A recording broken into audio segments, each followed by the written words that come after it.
মানুষ দিন যায় আর মানুষের মধ্যে ভালোবাসা তৈরি হয়। মানুষ সারপ্রাইজ দেয়, বউকে গিফট দেয়, বার্থডেতে বড় বড়। ইউটিউবে খুললেই দেখা যায়, টিকটক খুললেই দেখা যায় বউদেরকে কত ভালোবাসে, কত কিছু গিফট দেয়, সারপ্রাইজ দেয়। আর আমার জামাই সারপ্রাইজ হই কিছু চাওয়ার আগেই, আমি যখন শুনি নাই তখনই আমি সারপ্রাইজ হই। আমার কপালটাই খারাপ, এরকম একটা লোকের সাথে আমার বিয়ে হয়েছে। না পাইলাম কিছু, না পাইলাম। দাঁড়াও দাঁড়াও, একটু দম নিয়ে নাও, একটু দম নিয়ে নাও, একটু শান্তি নিয়ে নাও। তুমি যে আমাকে বলো শান্তিতে থাকার জন্য, তুমি কি আমায় শান্তিতে রাখছো? শান্তিতে যদি রাখতা তাহলে কি আমার এতগুলো কথা বলতে হইতো? তুমি এত কিছু বুঝি না। তুমি প্রতি মাসে বেতনের টাকাটা আমার হাতে তুলে দিবা, আর হচ্ছে তুমি আমাকে আমার পছন্দ মতো জিনিসগুলা কিনে দিবা। আমি এত কথা জানি না। তুমি আগে তুমি আমার এত চাহিদা পূরণ করতে পারছো, আর এখন তোমার কাছে নাই নাই নাই নাই কেন? এই ধরনের কথা কেন?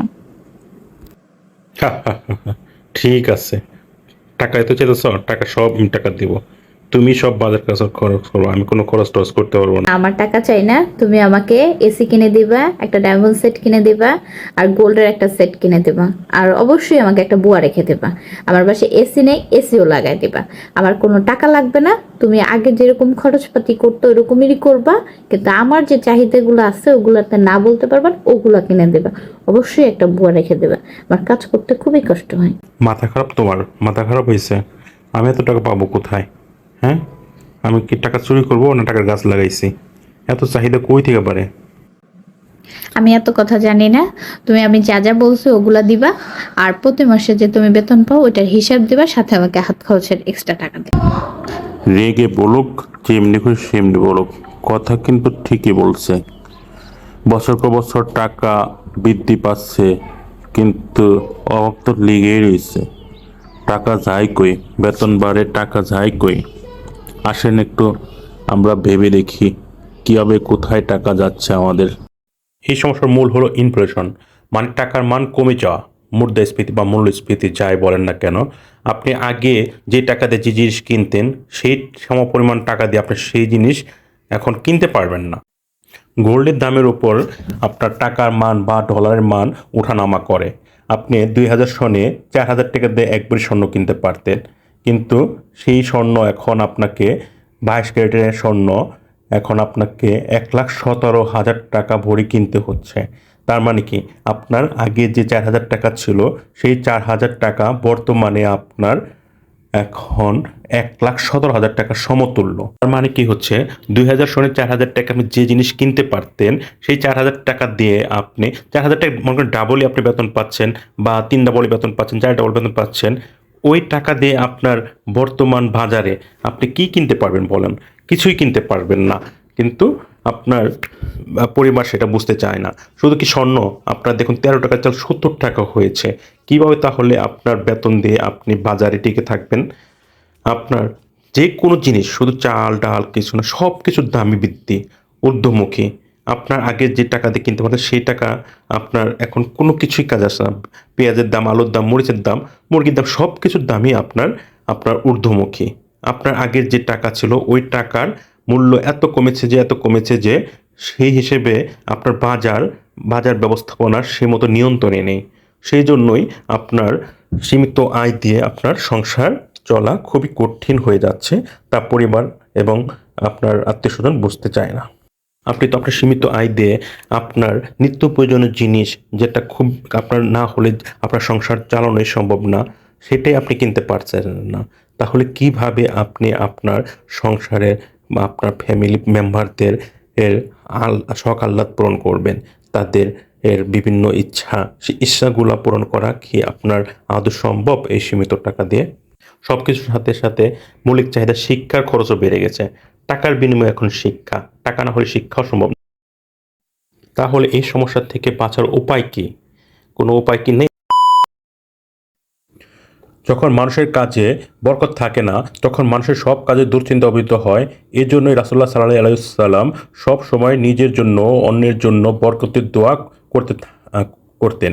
হাদিসে এসেছে, হযরত আনাস ইবনু মালিক রাদিয়াল্লাহু আনহু বর্ণনা করেছেন, আব্দুল্লাহ ইবনু আউফ রাদিয়াল্লাহু আনহু গায়ে বা পোশাকে রাসূলুল্লাহ সাল্লাল্লাহু আলাইহি ওয়াসাল্লাম হলুদ রঙের চিহ্ন দেখে প্রশ্ন করেন, কি ব্যাপার, তিনি বলেন, আমি এই নারীকে একটি খেজুর আটির অনুরূপ পরিমাণ সোনার বিনিময়ে বিয়ে করেছি। রাসূলুল্লাহ সাল্লাল্লাহু আলাইহি ওয়াসাল্লাম বলেন, তোমাকে আল্লাহ তাআলা বরকত দিন আর ওলিমার আয়োজন করো, তা একটি ছাগল দিয়ে হলো। এমনকি রাসূলুল্লাহ সাল্লাল্লাহু আলাইহি ওয়াসাল্লাম প্রিয় নাতি হযরত হাসান রাদিয়াল্লাহু আনহুকেও বরকত লাভের দোয়া শিক্ষা দিয়েছেন। হযরত হাসান রাদিয়াল্লাহু আনহু কর্তৃক বিতর নামাজের পঠিত লম্বা দোয়ার অংশ ছিল ওয়া বারিক লি ফি আতাহা, অর্থাৎ হে আল্লাহ, তুমি আমাকে যা দান করেছ তার মধ্যে বরকত দান দাও। তিরমিজি। স্থানকাল পাত্র ভেদে আরবি শব্দ বরকতের অনেক অর্থ হয়ে থাকে, যার প্রতিটি অর্থই কল্যাণের। আল্লামা রাগিব ইস্পাহানী রহমতুল্লাহি আলাইহি বলেন, বরকত বলা হয় ওই জিনিসকে যাতে মহান আল্লাহর কল্যাণ নিহিত থাকে। কোরআন কারিমে এই শব্দটি ব্যবহার হয়েছে এইভাবে, আর এই কিতাব কোরআন কল্যাণময় করে অবতীর্ণ হয়েছে। সূরা আনআম আয়াত ৯২। আর যদি জনপদের অধিবাসীবৃন্দ বিশ্বাস করত ও সাবধান হতো, তাহলে তাদের জন্য আমি আকাশমণ্ডলী ও পৃথিবীর কল্যাণধার উন্মুক্ত করে দিতাম। সূরা আরাফ আয়াত ৯৬। তাকে এবং ঈসাকে আমি সমৃদ্ধি দান করেছিলাম। তাদের উভয়ের বংশধরদের মধ্যে কিছু সৎকর্মপরায়ণ এবং কিছু নিজেদের প্রতি স্পষ্ট অত্যাচারী। সূরা সাফফাত আয়াত ১১৩। যেখানে আমি থাকি না কেন, তিনি আমাকে বরকতময় করেছেন।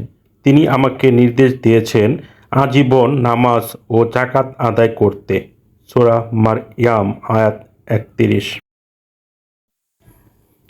ক্ষেত্রভেদে বরকতের অর্থ কেমন হয়, এক নেককার ব্যক্তির কথায় তা সুন্দরভাবে ফুটে উঠেছে। তা হলো, এক নেককার বান্দা দোয়া করছেন, হে আল্লাহ, আপনি আমাকে আমার রিজিকের বরকত দান করুন। তখন এক ব্যক্তি তাকে বলল, আপনি কেন এভাবে দোয়া করছেন? বরং আপনি বলুন, হে আল্লাহ, আপনি আমাকে রিজিক দান করুন। নেককার বান্দা তখন বলেন, আল্লাহ তাআলা তার প্রত্যেক সৃষ্টির রিজিকের দায়িত্ব নিয়েছেন, কিন্তু আমি চাই রিজিকের বরকত। কারণ বরকত হলো আল্লাহ তাআলার একটি গোপন সৈনিক, যার কাছে ইচ্ছা তিনি তা প্রেরণ করেন। এরপর এই বরকত যদি সম্পদে প্রবেশ করে, তাহলে তার সম্পদ বৃদ্ধি করে দেয়। এই বরকত যদি সন্তানদের মধ্যে প্রবেশ করে, তাহলে তাদেরকে সংশোধন করে দেয়। এই বরকত যদি শরীরে প্রবেশ করে, তাহলে তা শরীরকে শক্তিশালী করে দেয়। এই বরকত যদি সময়ে প্রবেশ করে, তাহলে সময়কে সমৃদ্ধ করে দেয়। আর এই বরকত যদি হৃদয়ে প্রবেশ করে, তাহলে তাতে এনে দেয় সুখ ও শান্তির ছোঁয়া। সুতরাং হে আল্লাহ, আপনি আমাদের যা কিছু দিয়েছেন তাতে বরকত দান করুন। আমিন।